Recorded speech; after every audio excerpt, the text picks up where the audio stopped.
Welcome back to another live show here at Sin City Crypto. We are coming at you live from Global Studios in Las Vegas, Nevada. It's your boy, David here, your co-host. Got some amazing crypto content coming your way, but first, you know what we got to do? Small disclaimer. We are not financial experts. Nothing we say should be taken as financial advice. Do your own research. I'm going to send it over to my, can't believe I'm saying this, handsome co-host, Hola. It's your boy, Big Rob, back in the house. Welcome to Sin City Crypto. If this is your first time checking us out, welcome to the party. We take all the old, the boring, the stale information. We package it up in a fun and sexy way. Also, I'd like to give a shout out to our media partners, Global, who help us broadcast not only to YouTube, but other platforms as well. And here at Sin City Crypto, we do live streams. We do deep dives. This is our live stream. Check out the deep dives. Also, if you're not subscribed, we're young. We're growing. Grow with us. Hit that subscribe button. Hit the notification bell. Like the video. And off to you, David. What do you got for us today? Well, what do you want? Maybe a little bit about yourself. Okay, you said I was handsome, so I feel like we got a connection going on. Very handsome. A little more handsome than Robin. Just kidding, guys. We got a lot of cool stuff today. First, we're going to get into our hot take, followed by our talking points, where we're going to go over the hottest trending articles of the day, and finally end with our market analysis. So, without further ado, It's hot. It's fuego, baby. Mucho fuego. It's hot. Hot take. All right, Robin. So our hot take for today. Okay. What is the most underrated project in the crypto space right now? Take it away. Can I say Sin City Crypto? Is that an option? We are a crypto because we are underrated, my dude. Because we're young, we're grown. We should be in there with the heavy hitters. My boy.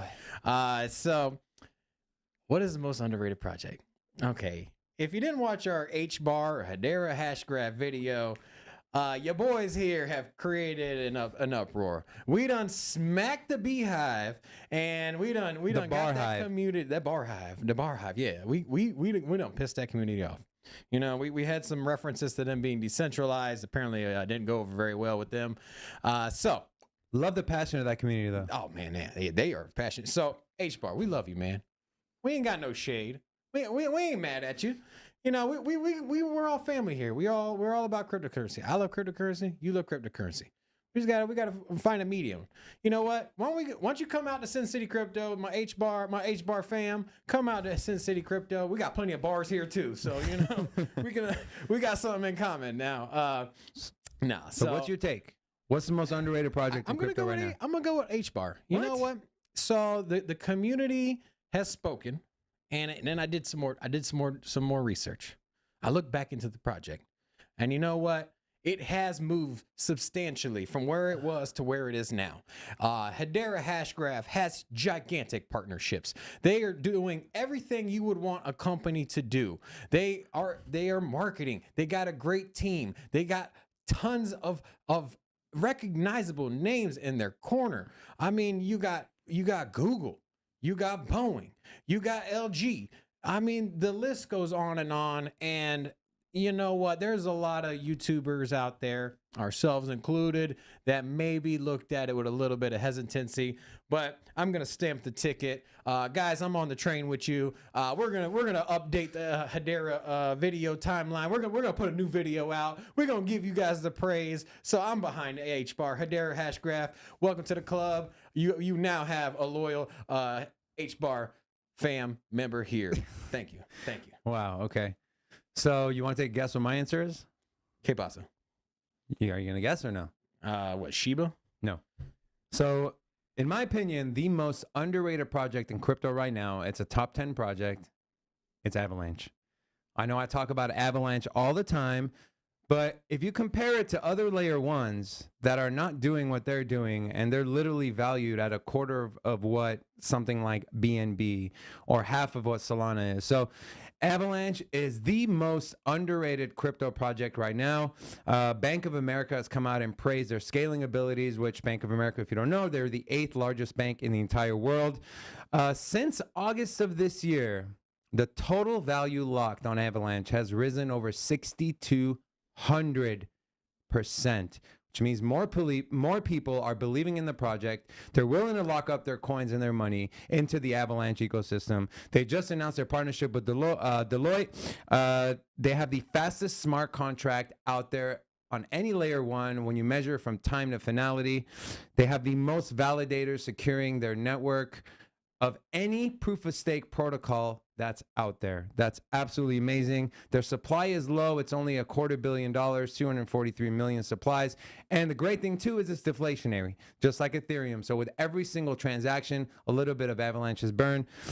And finally, which I think is extremely unique, within the Avalanche platform, they have 3 separate blockchains. They have the X chain, the C chain, and the P chain. Each chain handles different tasks, which avoids the issue. Which one's your favorite? Of network, the C chain. The C chain. Okay. Yeah, crypto chain. Crypto chain. And it avoids the issue of the network getting bogged down. So they have all the infrastructure in place. They have great partnerships in place. Why the hell is this only a $27 billion market cap project? Well, it should be at least what Solana is, which is 54. So literally, it's half a value of what Solana is. If it 2x's from here, you're looking at a little over $230 price of Avalanche. And that's just the beginning. Avalanche is the most. Avalanche has been pumping, my dude. It was at $80, I think it was just a week ago, and well over $100. It's like a 120 right now or 115, something like that. Either way, we've seen some substantial price movement.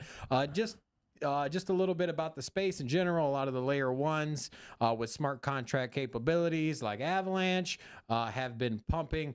So that is leading the sector. Really excited about that. And I know you mentioned that it is deflationary, right? It is. Now, your boy's been bloated, so I could use a little bit of deflation up in here. I think it's so stupid. You know. All right.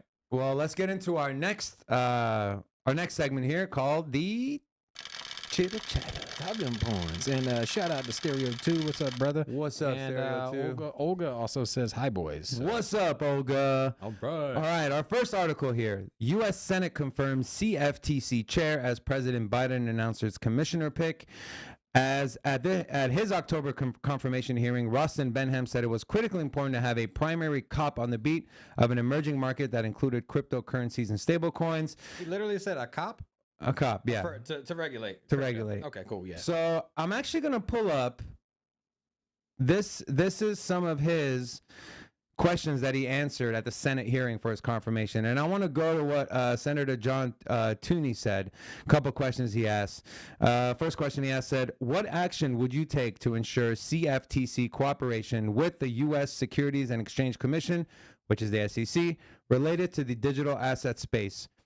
And the chair's answer was, our action will be measured. I will work with the SEC Chairman Gary Gensler to divide jurisdiction across thin lines. The potential risks of digital assets down the road begs for transparency and federal protections. Another question that was asked by Senator Tooney, what can we do to ensure this technology remains a U.S. asset? To which Benham replied, we have thoughtful regulatory regimes, viewing this technology as a job creation tool, but making sure that it does not cause risk to the financial system. So what it sounds like to me is that the U.S. government is now put another watchdog on cryptocurrency. And he said he's going to team up with Gary Gensler from the SEC. Maybe you can talk some sense into him. It seems like this is like one of those Marvel movies. Like the forces are converging, the evil forces. So the Legion of Doom. The Legion of Doom is here. Gary Gensler. You know, like we need to have a justice team. come in.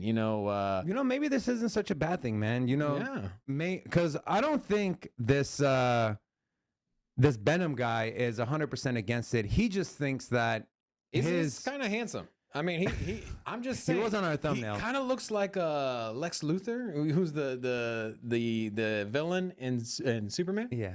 He actually has a background in law. He practiced law in New York City.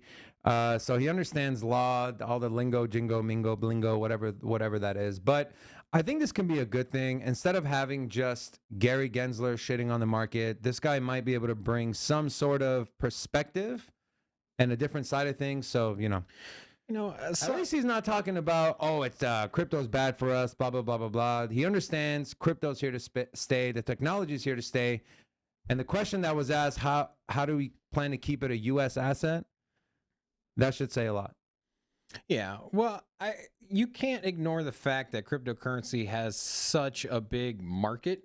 And it's taking dollars away from the traditional financial system.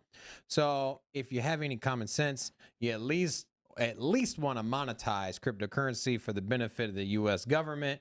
So it's not in their best interest to obviously ban crypto. Even Gary Gensler himself has went out on a limb and said they have no plans on banning crypto. So rest assured that regulation would only be made to line the pockets of the politicians to collect taxes, which makes no sense because they already collect taxes. So if we want more. Yeah. So if you have any capital gains on any interest, or if you have any capital gains, if you make any revenue from staking or from airdrops, you do have to pay taxes on that. Yeah. There has been a new provision in the tax code, or basically how you file. So now they're a little bit more specific when you file your taxes on, did you get any airdrops? Did you get any mining rewards? Did you make any profit on crypto? So basically they're already collecting taxes. Now, my thing is just like, okay, you're getting your money. Cool. Leave us alone, because cryptocurrency regulates itself. It's a free market. People are going to choose blockchains that are safe and efficient. They're going to do their own homework.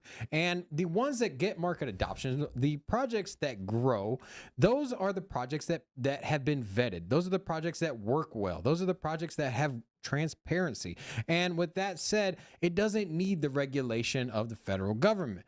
Now, if you want to regulate the on-ramps, the off-ramps, that's where you should do it. I mean, think about it. It doesn't matter where you, after you put your money on or you take your money off, you can do what you want.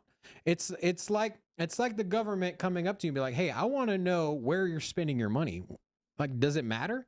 Like, you got the taxes when I got it. Socialist countries do. Anyways, I think the regulation side of the cryptocurrency from the government might be a little bit overreaching. However, they're getting their taxes, they're getting their cuts. And as long as for the KYC, or know your customer, to prevent money laundering and bad actors and things like that, you can find those people on the exchanges. You have to sign up for Coinbase or Binance with your social security and ID. So I don't understand what more regulation they want to put into place right now. They want as much control as they possibly can have. Yeah. So all right, let's move on. Next article. HSBC and IBM create successful multi-ledger CBDC demo. If you're not familiar with what CBDC is, it's a central bank digital currency. I'm going to read a little excerpt here. On Thursday, HSBC and IBM announced a successful test of an advanced token and digital wallet settlement between two central bank digital currencies, or CBDCs, in a cloud environment. The experiment consisted of transactions between CBDCs, e-bonds, and Forex. IBM's Hyperledger Fabric, and enterprise technology provider R3's Corda served as the basis of the distributed ledger, facilitating the transactions. Man, what the hell did you just say? English, my dude. So essentially, they're partnering up to settle CBDC transactions and create a ledger for those to happen. So layman's terms. In case you don't know, HSBC, I don't know why I counted the letters here, but HSBC, they are one of the biggest global banks in the world. If you've ever visited Europe or England in particular, you will see HSBC everywhere. So we're one of the major players. And If you've never turned on a computer before, I'm sure you know what IBM is. If you don't, welcome to the Stone Age. Now, so IBM, in case you didn't already know that, is heavily integrated with blockchain. They do have a blockchain link on their website. Basically, you could type in ibm.com/blockchain. IBM has been in blockchain for years. They basically connect markets or some of their consumers. So say you use IBM on your side for your servers and all of your infrastructure. And you're interested in getting into blockchain. You can simply contact IBM through the website or through some of their contact information as well, and then you can start integrating blockchain. They also connect you with different people. So they're already. Oh, and by the way, once the COVID pandemic first started, IBM launched a COVID tracking program, which was on blockchain. Amazing. So the vaccines, as far as the shipment, where they came from, because remember, they had to be temperature controlled. So from how they got from point A to point B, the temperature throughout transportation was all tracked through IBM. Now, so with that said, IBM, front runner in this technology with blockchain and integrating it into the traditional financial system, is working with HSBC. Earlier this week, we had an article with HSBC partnering with Wells Fargo. So between Wells Fargo and HSBC are now doing international payment transfers from one CBDC to the other. Basically, if Wells Fargo wants to send some money to HSBC, instead of using the outdated payment rail systems that they used to use, now they're experimenting with blockchain. And I can only imagine that they're using the IBM network to help foster this entire project. And so I'm actually extremely bullish, big players, and it speaks loudly for the space with the market adoption and where we are going. So, and I'm actually going to go back to the article here because I want to read a couple quotes. This quote is from Mark Williamson of HSBC. He said, quote, interoperability across different distributed ledgers and technologies was key in demonstrating how to save time, reduce market risk, and improve security for transactions between central banks, commercial banks, and in time our clients around the world. And then you had lick it waggle. What you trying to lick over there, my dude? Right here, bro. It says lick it waggle. Lick waggle. Licky waggle from IBM said, quote, as central banks around the world begin to explore the potential for CBDC to bring greater transparency and security to financial transactions, this initiative provides a comprehensive roadmap. So they're going all in, my dude. Licky Waggle, sounds like you're a big fan of cryptocurrency, and if you'd like to come visit and discuss your part in all of this, come on down. We'd love to have you here on Sin City Crypto. We can either accommodate you here in person if you happen to be in Las Vegas, or we'll just connect you via internet call. Now, also, Stereos 2 says, what's the difference between what we're talking about with the transfers of CBDCs and XRP? XRP is not associated with the banks themselves. Yes. So they're basically the channel that one bank can use with another bank. So kind of like what we were saying with Wells Fargo transferring with HSBC.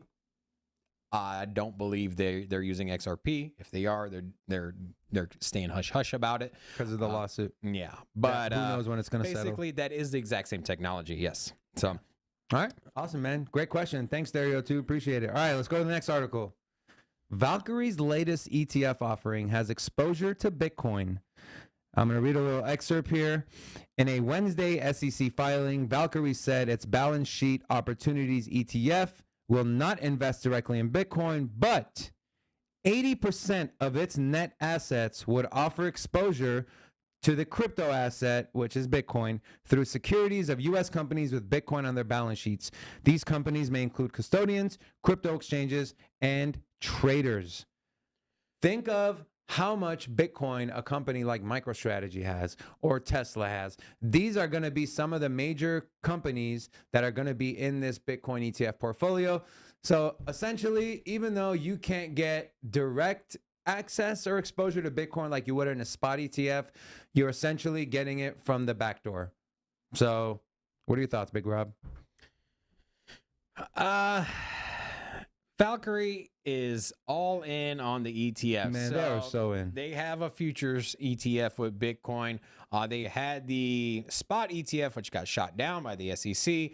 This is another one of their ETFs they're rolling out. So just gives them more exposure.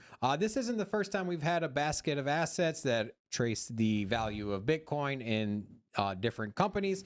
So not the first one, but definitely there's going to be many of them. Just like if you're trading precious metals, golds, or other commodities, you do have many different options. So this is just the expansion of Valkyrie. So I'm behind it. I'm supportive, and I probably won't invest in it myself, but I could see where traditional finance wants to get exposure with Bitcoin, diversifying their risk and spreading out their buys all in one fun package with the ETF. So I want to go back to the article here because I want to read something here. It says the filing specifies that Valkyrie's ETF may invest up to 10% of its net assets in securities of Bitcoin mining firms, as well as up to 5% in the securities of pooled investment vehicles in the U.S. that hold Bitcoin. That's pretty cool. Yeah, that's awesome. So they're saying, hey, SEC, you're not letting us do a spot ETF. Well, we're going to go to the back door and we're going to do some kind of exposure to Bitcoin, because the futures aren't really exposure to Bitcoin. You're just betting on future price. Do you think that Grayscale's ETF will pass? It's supposed to. The spot? Yeah. No. No? I don't think anytime soon. Because it's supposed to be up for review like this week. It is. They actually pushed the review back to next year, which in my opinion is a good sign, because the last two, they just flat out denied. This one, they're extending the timeline a little bit. So it's a matter of time. What I think they're doing is they're stalling.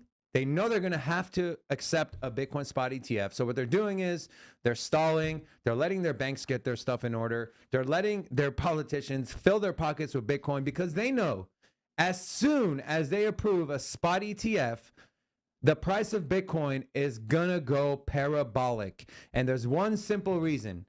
If you're a company that offers a spot Bitcoin ETF, you're going to have to hold Bitcoin in your assets to be able to provide access to that spot ETF. So if Valkyrie goes and gets approved for a spot ETF, they're going to go out and have to buy that amount of Bitcoin pertaining to how much they're offering on their ETF. That's right. Yeah. Anything else on this one? Should we move on? No, I'm good, bro. Good? That's all I got. All right. Let's go to our next article.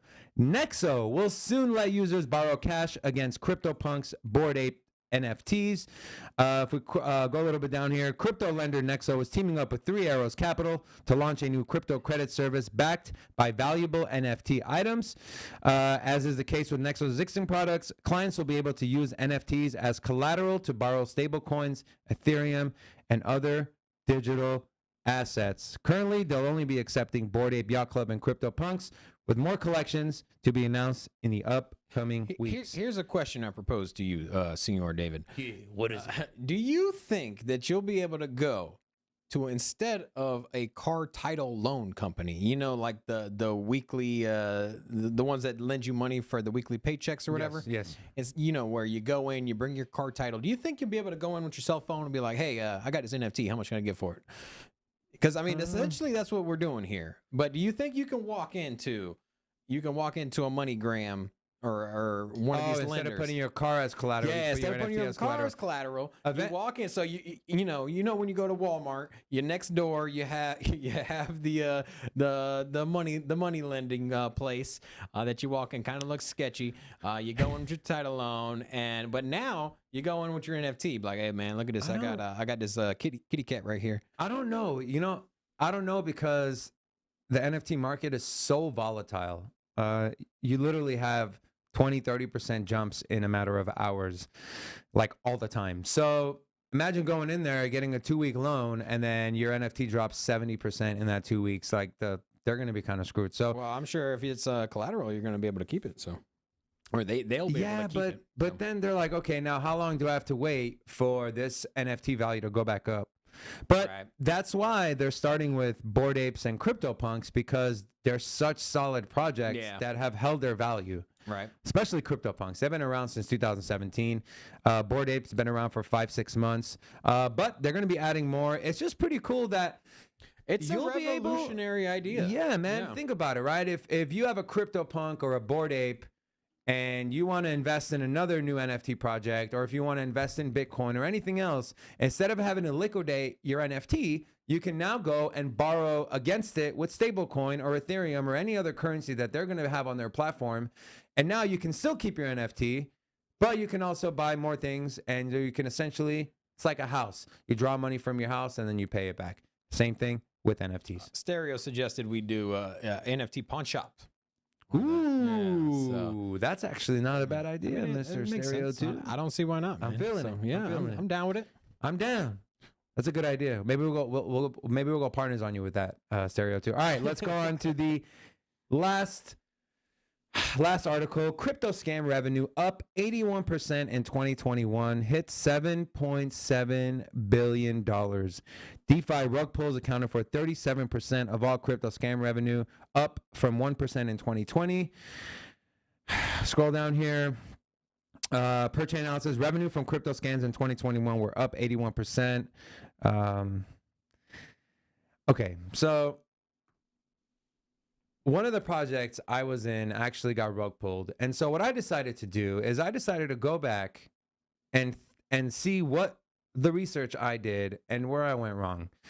And so I go back, and there's always one thing that stuck to me, right? So I went on their website. There was no new information about their founders. So I decided to message the team, and they never got back to me. So I went to their frequently asked, and their answer to the reason why their founder is not doxxed is because we might have to migrate liquidity from Pancake Swap, so we have to keep his identity a secret. So I jumped into their Telegram. I asked that specific question. I was berated, and I was called a fudster and kicked out of the Telegram. That should have been an absolute immediate red flag for me. I decided to stay in the project. Lesson learned. But this is why you guys cannot keep chasing the next moonshot, because it's literally like buying a lottery ticket. 9.9 out of 10 times you're gonna lose your money. It's extremely dangerous.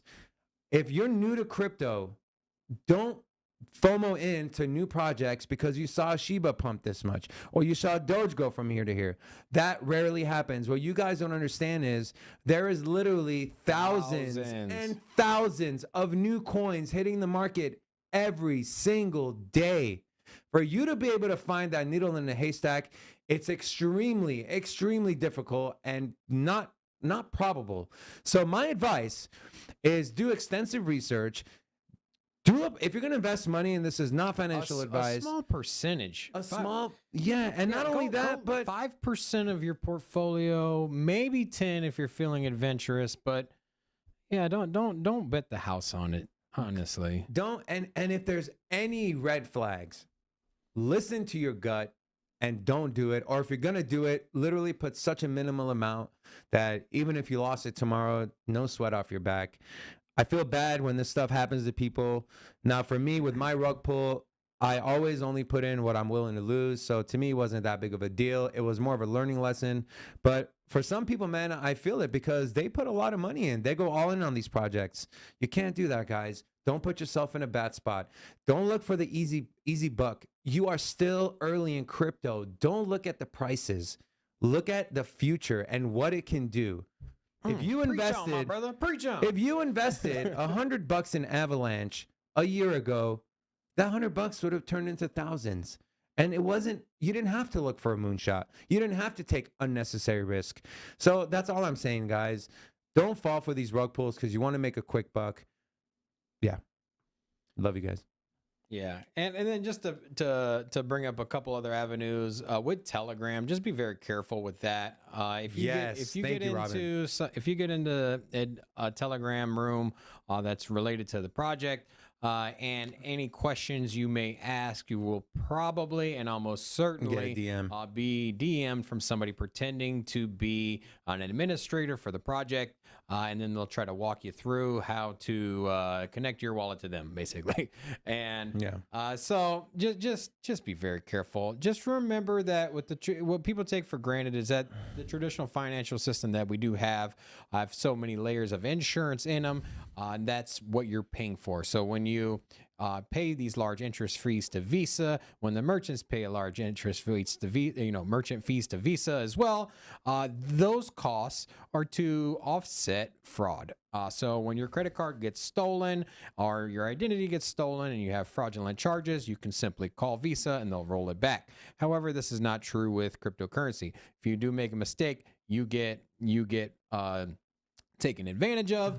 At that point, you're on your own. So just keep in mind, you are in control of your own finances. So move your money or your crypto as little as possible. For one, that mitigates the possibility of risk. Do not use your seed phrase in anything other than recovering your wallet for your own personal use. Nobody else ever needs it. No company will ever ask you for your seed phrase. Never. And also just be aware when you do have the QR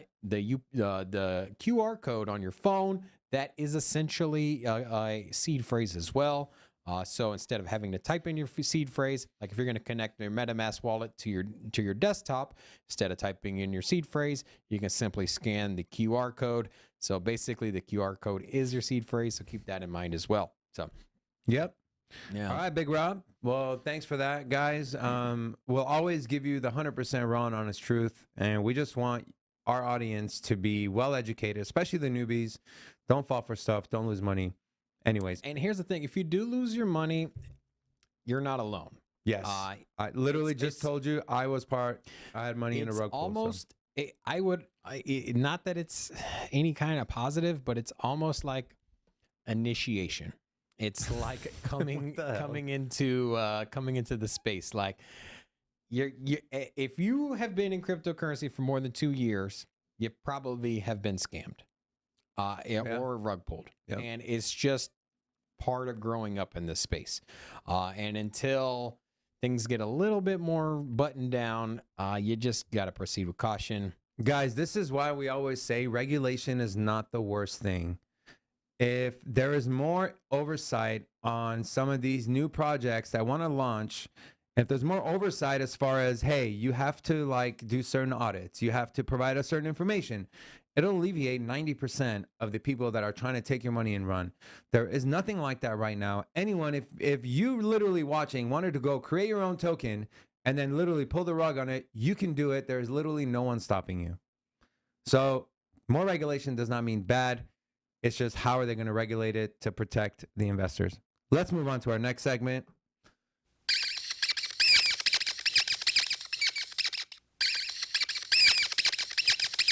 Market analysis. All right. So we got CoinMarketCap pulled up here today.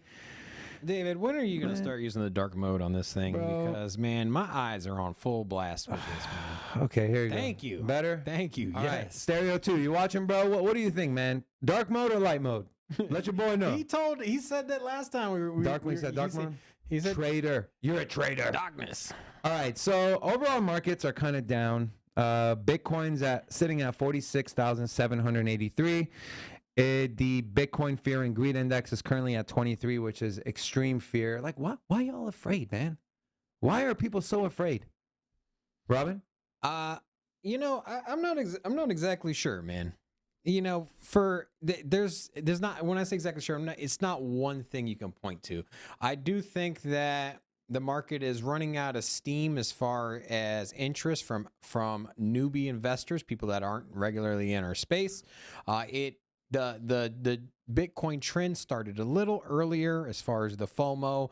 I know about 8 months ago, there was so much talk. Oh my God, I heard Bitcoin is tripled or whatever it is. It's like, heard Bitcoin this, Doge, Shiba. It was a lot of buzz in the community from people that had never had exposure to cryptocurrency.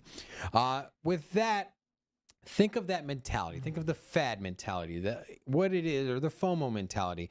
It's unsustainable. So until you get people in the space that are here regularly, that are transacting regularly, that have wallets, that are using them with their functionality, where they're sending payments to their friends, or they're purchasing items with cryptocurrency on a regular basis, people are going to lose interest. People are going to move on. Then there's going to be a new TV show. The people that aren't into crypto full time like we are, it comes and goes. And eventually it'll stay. But a little bit more about the price of Bitcoin. It has been trading in this little window of the 45,000 to 50,000. So as long as we can keep the support over 45,000, or it's been more or less 46,000, but as long as we can stay in between this channel and we can trade sideways for a little while, give an opportunity for the alts to pump, a lot of the profits will transfer over from Bitcoin to the alts.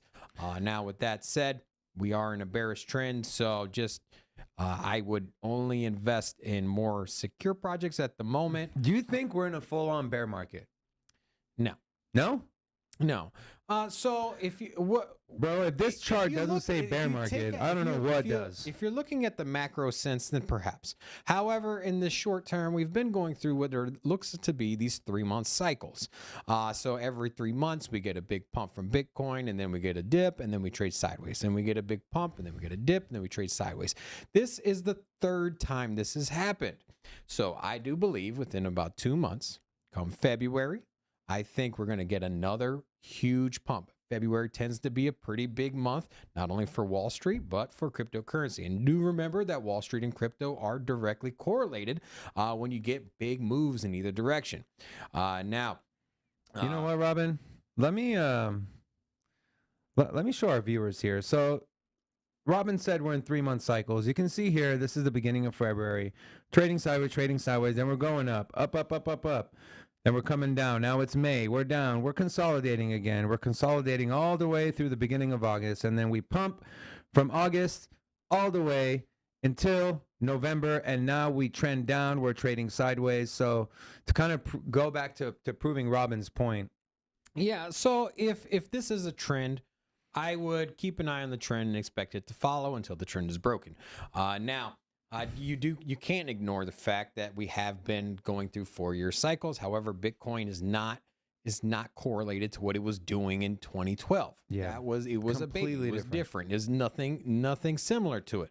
It's like trying to compare somebody's personal habits from when they were in middle school and now they're in their first year of post grad. You're still kind of childish though. Well, you know. One thing. You're a big ass baby. Your boy looking sweet. Okay. Man, stop with that. You're ugly. So now I know you'll shake yourself. All right. So listen, you saw here we wicked down all the way down to 45,400. When you see large wicks like that and a bounce back, typically means there's a lot of buy orders at that price target.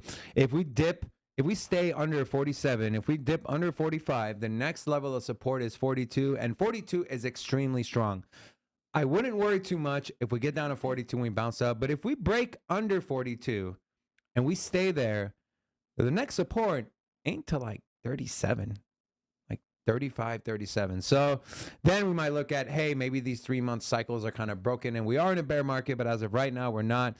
The current RSI is at 35 and it's kind of flat. So more close to oversold, but not really fully oversold. So obviously it's consolidating.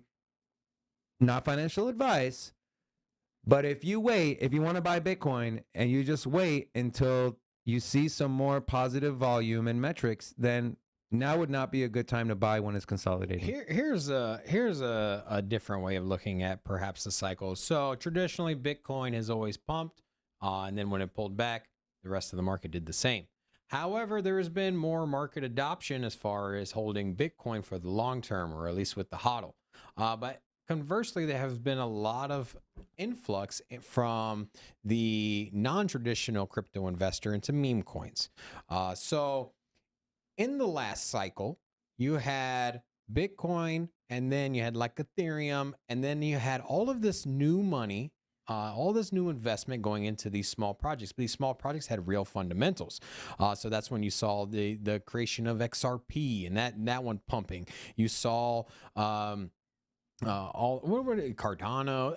Anyways, all of these big fundamental projects that have been around, they basically got tons of pump, and the non-traditional investors were getting in on these projects. And they're like, oh, this is the next one. Oh, this is the next one. This is the next one.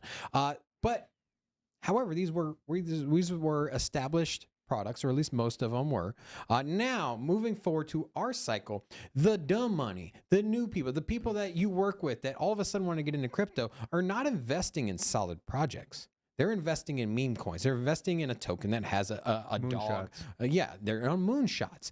So perhaps we're not going to see the big blow off top because the dumb money didn't FOMO in on these projects that have good fundamentals. Yeah. They FOMO'd in on the meme coin. So that's a decent take. Perhaps Bitcoin will just trade sideways because there wasn't the FOMO on Bitcoin. The dumb money was like, Bitcoin's too expensive. I don't want that. And they all FOMO'd into the meme coins. So maybe we'll get a crash in the market into these volatile assets that don't have any functionality, and everything else will just trade sideways. So instead of going into a traditional bear market, perhaps the market will be Bitcoin trading sideways for a year and a half, while all of the meme coins and the doo-doo projects, they all bottom out. And that's the crash in just that sector. That's a possibility. It's an interesting narrative. What do you say about that? So you're saying meme coins are eventually going to just die? No, I'm saying it's a possibility.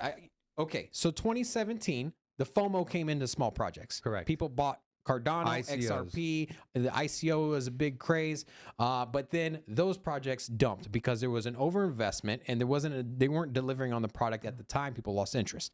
Now you fast forward, nobody's investing in those projects. At least not the FOMOs. At least not the person that you work with that has never heard of cryptocurrency. They're putting their money into meme coins. Yeah. So I think maybe just that sector alone will have a parabolic crash.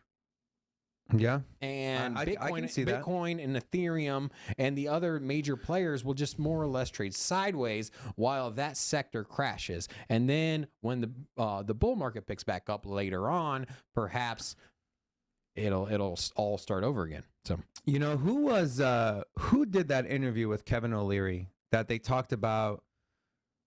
I forget his name, but anyways, Kevin O'Leary went on one of these YouTube channels. He did an interview, and he basically said, we're not going to see the likes of $100,000 Bitcoin or a $250,000 Bitcoin until institutions start buying in, until these institutions and these investment firms start allocating a percentage of their portfolios to cryptocurrency.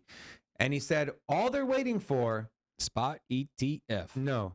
All they're waiting for is clear-cut regulation direction from the government. They don't want to dip their toes in and then get in financial trouble. They want to have an outline of this is what you can do, this is what you can't do, this is the tax implications, and this is this.